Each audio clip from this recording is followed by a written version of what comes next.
स्वातंत्र्य गर्व उनका जो नर फांकों में प्राण गंवाते हैं, पर नहीं बेच मन का प्रकाश रोटी का मूल चुकाते हैं। स्वातंत्र्य गर्व उनका जिन पर संकट की घात न चलती है, तूफानों में जिनकी मशाल कुछ और तेज हो जलती है। स्वातंत्र्य उमंगों की तरंग, नर में गौरव की ज्वाला है। स्वातंत्र्य रूह की ग्रीवा में अनमोल विजय की माला है। स्वातंत्र्य भाव नर का अदम्य, वो जो चाहे कर सकता है। शासन की कौन बिसात पांव विधि की लिपि पर धर सकता है। राष्ट्र कवि रामधारी सिंह दिनकर ने स्वातंत्र्य वीर होने की जितनी शर्तें गिनवाई हैं, उन सबको मिट्टी में गूंथकर यदि किसी एक व्यक्ति की प्रतिमा बना ली जाए तो उस प्रतिमा का नाम होगा विनायक दामोदर सावरकर। स्वातंत्र्य वीर वीर सावरकर। ये नाम सुनते ही मन में कुछ खटकता है ना, कुछ याद आता है। उड़े उड़े से कुछ शब्द कानों में टकराने लगते हैं। ध्यान से सुनिए तो एक शब्द बड़ा स्पष्ट सुनाई देगा, माफी, अंग्रेजों से माफी। जिस युग पुरुष का नाम सुनते ही हमारा सर आदर से झुक जाना चाहिए, उसी के जिक्र पर हमारे मन में 100 प्रश्न सर उठाकर खड़े हो जाते हैं। जिसे सेलिब्रेट करना चाहिए, उसी पे हम शक करते हैं। जिसके हिस्से में हमारी अगाध श्रद्धाएं आनी चाहिए, उसे हमने अनंत संदेहों के सिवाय और कुछ नहीं दिया। हमारी पीढ़ी के साथ सबसे बड़ा छल ये हुआ कि हमसे हमारे महापुरुष छीन लिए गए, हमारे हीरोज चुरा लिए गए और बदले में हमें पुरुषार्थहीन दोगले नायक थमा दिए गए, जिनके जयकारे लगाते हुए मेरा और आपका गला सूख गया।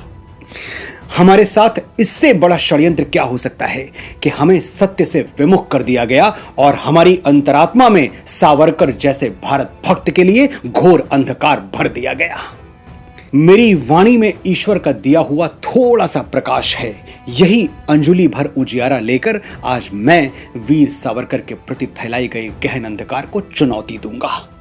आपसे सिर्फ इतनी प्रार्थना है कि मुझे ध्यान से सुन लें और फिर स्वयं निर्णय लें कि वीर सावरकर आपके नायक होने चाहिए या नहीं होने चाहिए।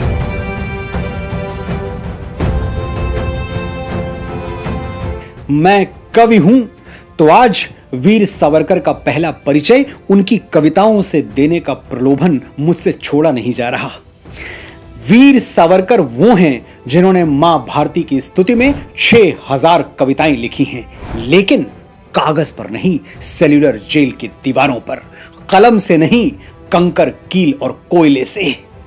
ये कविताएं समाप्त ना हो जाएं, अंग्रेजी तानाशाही का सीमेंट उनके कुरेदे हुए शिलालेखों को निर्लज्जता से मिटा ना दे, इसलिए सावरकर ने वो कविताएं रट रट कर कंठस्थ कर ली। वीर सावरकर वो हैं जिनको अंग्रेज सरकार ने क्रांति के अपराध में काला पानी का दंड दिया था। काला पानी की सजा साधारण विद्रोहियों और अपराधियों को नहीं दी जाती। ये सजा सिर्फ डी क्लास के बागियों को, डेंजर क्लास के बागियों को ही मिलती है। सेलुलर जेल भेजे जाने का मतलब था कि अंग्रेज सरकार आपके आगे विवश हो गई है। उसका कोई जोर जुल्म आपको झुका नहीं पाया। एक ही रास्ता है, आपको असह्य यातना दी जाए और बाहरी दुनिया से आपका संपूर्ण संबंध विच्छेद कर दिया जाए। Total disconnect from the outer world. Cellular jail और सावरकर को दिए गए 3rd डिग्री टॉर्चर का किस्सा मैं आगे सुनाऊंगा। अभी तो बस परिचय की औपचारिकता पूरी कर देता हूं, क्योंकि मुझे इसका भी डर है कि मेरे कई छोटे भाई बहनों ने सावरकर का नाम तक नहीं सुना है। बाबरों, टीपू सुल्तानों, अकबरों के बाद सिलेबस में इतनी जगह ही नहीं बची कि सावरकर को भी पढ़ाया जाए। लेकिन नॉलेज कभी सिलेबस का मोहताज नहीं रहा। ये वो बीज है जिसको धरती में गाड़ दोगे तो धरती तोड़ के निकल आएगा। अंग्रेजों ने भी तो यही किया था। क्या आपने कभी ऐसी किसी पुस्तक के बारे में सुना है जिसको प्रकाशन से पहले ही बैन कर दिया गया हो, प्रतिबंधित कर दिया गया हो? 1857 का स्वातंत्र्य समर, सावरकर की लिखी हुई यह पुस्तक क्रांतिकारियों की भगवत गीता बन गई थी। यह वही यशस्वी पुस्तक है जिससे पूरी फिरंगी सल्तनत इतना घबरा गई थी कि इसे प्रकाशन से पहले ही बैन कर दिया गया। उस जमाने में इस पुस्तक को पढ़ लेना महापुण्य के समान था, और यही वो महापुण्य था जिसे प्राप्त करके भगत सिंह, चंद्रशेखर आजाद, सुखदेव, राजगुरु, अशफाक उल्लाह खान से लेकर सुभाष चंद्र बोस जैसे महान क्रांतिकारी भारतीय स्वतंत्रता के दिव्य यज्ञ में आहुति बनने के लिए तड़प उठे। आप सोच रहे होंगे, जब पुस्तक प्रकाशित ही नहीं होने दी गई तो इन सब ने पढ़ी कैसे? हाथ से लिख लिख कर क्रांतिकारी इस पुस्तक की प्रतियां बनाते थे और आजादी के मतवालों में बांट दिया करते थे। क्या थी ये रहस्यमयी कार्यशैली जिसने किंग जॉर्ज और उनकी गोरी सेना को घुटनों पर ला दिया था? इसी वीडियो में आगे बताऊंगा, लेकिन पहले ये जान लीजिए काला पानी किसे कहते हैं।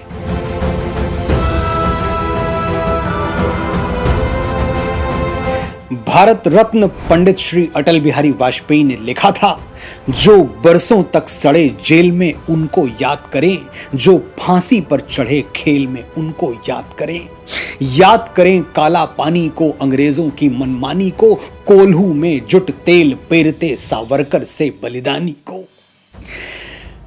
काले पानी की सजा पाने वालों को अंडमान की सेल्यूलर जेल में बंद कर दिया जाता था।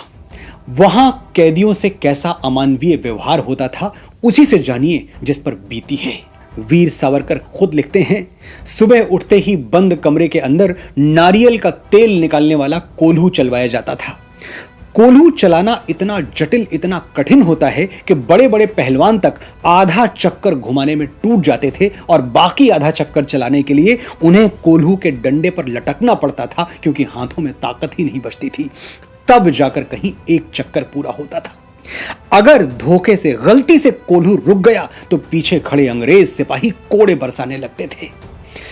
दुर्गंध भरे उन अंधेरे कमरों में भीषण गर्मी होती थी, जिससे बहुत ज्यादा प्यास लगती थी, लेकिन पूरे दिन में सिर्फ 2 कटोरी पानी मिलता था।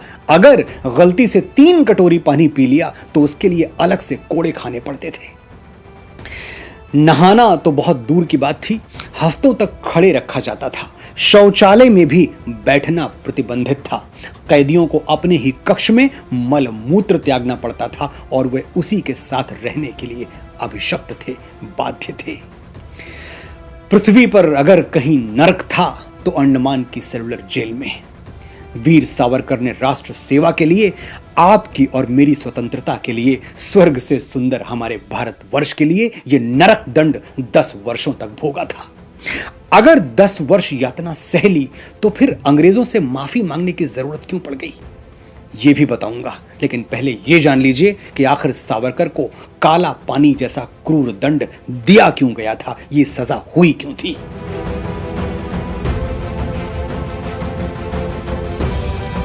तारीख 11 जुलाई 1909, स्थान लंदन का जहांगीर हॉल। महान क्रांतिकारी मदन लाल ढींगरा ने फिरंगी अधिकारी कर्जन वाइली की हत्या कर दी।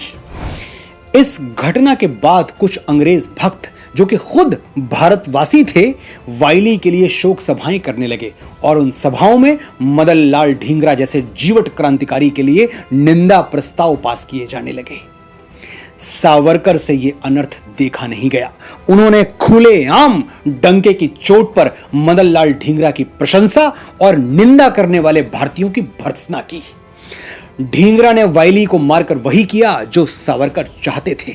सावरकर स्पष्ट कहते थे कि भारतवर्ष की संस्कृति, हमारा इतिहास दुनिया का सबसे पुराना और गौरवशाली इतिहास है। हम कभी पददलित नहीं रहे, गुलाम नहीं रहे।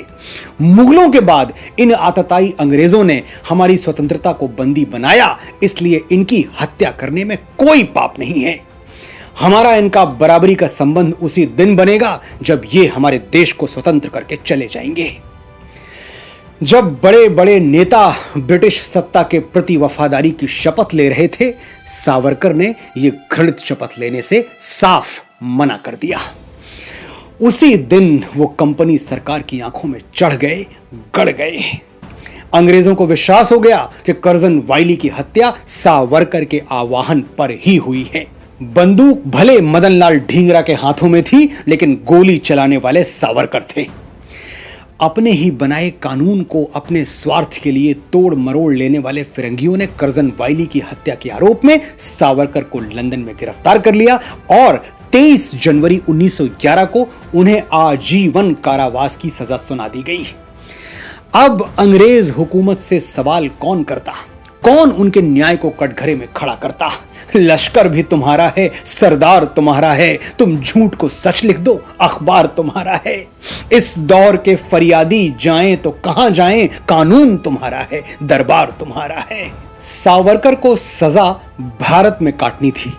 पानी का जहाज उनको लेकर इंग्लैंड से भारत के लिए निकल पड़ा। रास्ते में एक पत्रकार ने सावरकर से पूछा, क्या तुम वही सावरकर हो जिसे ब्रिटिश सरकार ने आजीवन कारावास की सजा सुनाई है? सावरकर ने बड़े गर्व के साथ कहा, हां, मैं वही राष्ट्रभक्त हूं। पत्रकार ने कहा, तुम्हारे 2 भाई भी क्रांति के अपराध में जेलों में बंद हैं। सावरकर ने यह सुना तो बड़े जोर से हंसने लगे। पत्रकार बोला, तुमको सजा से डर नहीं लगता? तुम्हारे भाई जेलों में हैं, तुम भी जेल जा रहे हो, फिर भी हंस रहे हो, इसमें खुशी की कोई बात है क्या? वीर सावरकर ने कहा, मेरा पूरा परिवार राष्ट्र सेवा के काम आ रहा है, इससे ज्यादा खुशी की बात और क्या हो सकती है। भारत पहुंचकर सावरकर पर फिर से मुकदमा शुरू हुआ और उन्हें 2 जन्मों के लिए यानी 50 साल के लिए काला पानी जैसी असाध्य सजा दे दी गई। सावरकर दुनिया के अकेले ऐसे क्रांतिकारी हैं जिन्हें 2 आजीवन कारावास मिले थे। सजा सुनने के बाद वो हंसकर बोले, पुनर्जन्म को ना मानने वाले ईसाई मुझे 2 जन्मों की सजा दे रहे हैं। चलो अच्छा ही है, देर सवेर ही सही इन बेचारों ने सनातन संस्कृति को स्वीकार तो किया। फैसले के तुरंत बाद सावरकर को अंडमान की सेलुलर जेल में 50 साल का कारावास काटने के लिए भेज दिया गया।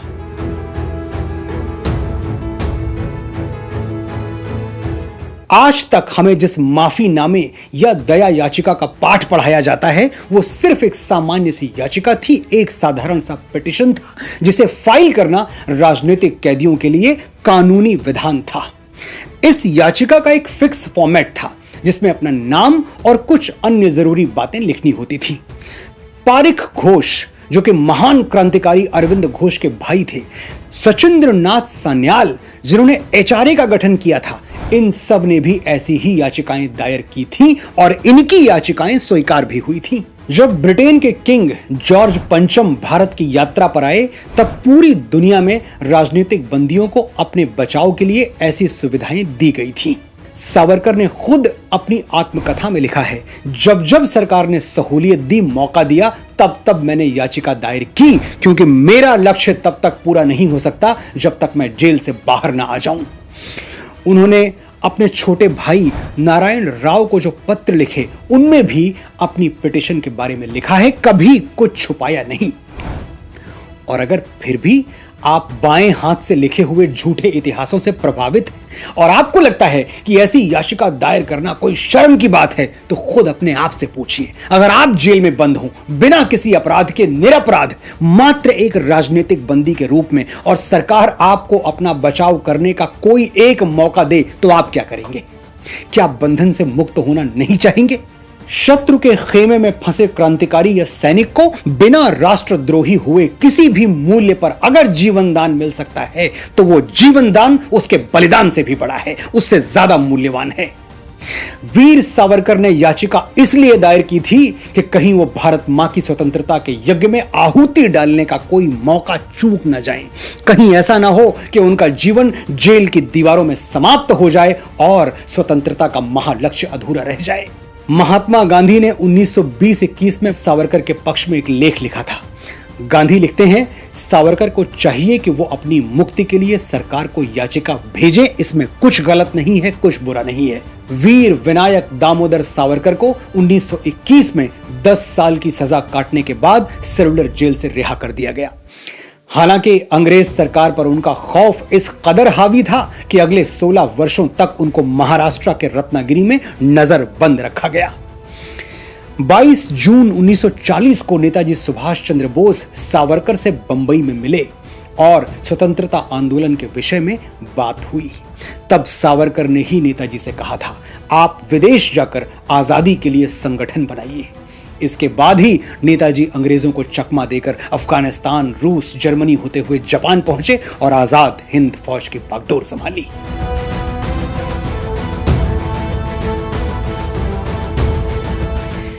मैंने आपको सच बताया, सच को छुपाने के षड्यंत्र बताए। निष्कर्ष मैं आपके विवेक पर छोड़ता हूं, लेकिन किसी भी नतीजे पर पहुंचने से पहले एक बार अपने आप से पूछिएगा, सावरकर ने 10 वर्ष काला पानी की सजा क्या किसी चारा घोटाले में काटी थी? क्या किया था सावरकर ने जो उन्हें काला पानी भेज दिया गया? सावरकर का सिर्फ एक अपराध था, भारत भक्ति। सोचिएगा कि स्वतंत्रता की लड़ाई लड़ने वाले अनगिनत नेता ऊंची ऊंची कुर्सियों पर जा बैठे और 10 साल काला पानी काटने के बदले हमने सावरकर को क्या दिया? महात्मा गांधी की हत्या का दोष। न्यायालय ने सावरकर को बाइज्जत बरी कर दिया, लेकिन हमने आज तक उन्हें कटघरे में खड़ा रखा है। हमें दुख होना चाहिए कि हमने अपने ही राष्ट्र नायकों पर प्रश्न चिन्ह उठाए। 1857 सैनिक विद्रोह नहीं, पहला स्वतंत्रता संग्राम था। वर्षों के रिसर्च की बुनियाद पर यह किसने सिद्ध किया? सावरकर ने। भारत का पहला राष्ट्रीय ध्वज जो 1907 में जर्मनी के स्टुअर्ट में मैडम भीखाजी कामा ने फहराया था, वो किसने बनाया था? सावरकर ने। तिरंगे में अशोक चक्र को शामिल करने का सुझाव संविधान सभा के अध्यक्ष राजेंद्र प्रसाद जी को किसने दिया था? सावरकर ने। फिर भी आप सावरकर को नहीं मानते? ना मानिए, गांधी को मानते हैं। 1905 में बंगाल विभाजन के विरोध में पहली बार पुणे में विदेशी कपड़ों की होली सावरकर ने जलाई थी। विरोध का यही तरीका 1921 में महात्मा गांधी ने अपनाया और पूरे भारत में स्वदेशी के समर्थन में विदेशी कपड़ों की होली जलाई गई। सावरकर को नहीं मानते, छत्रपति शिवाजी महाराज को मानते हैं। श्री बाल गंगाधर तिलक ने सावरकर को छत्रपति शिवाजी महाराज का अवतार कहा था। महाराणा प्रताप को मानते हैं? राणा ने घास की रोटियां खाके मातृभूमि के लिए रण किया। सावरकर सेलुलर जेल में 2 कटोरी पानी पी के भारत मां के लिए लड़ते रहे। सावरकर कहते थे, माता भूमि पुत्रो अहम पृथिव्याः, ये भारत भूमि ही मेरी माता है और मैं इसका पुत्र हूं। आपने बड़े ध्यान और बड़े धैर्य से सुना। आपका आभार।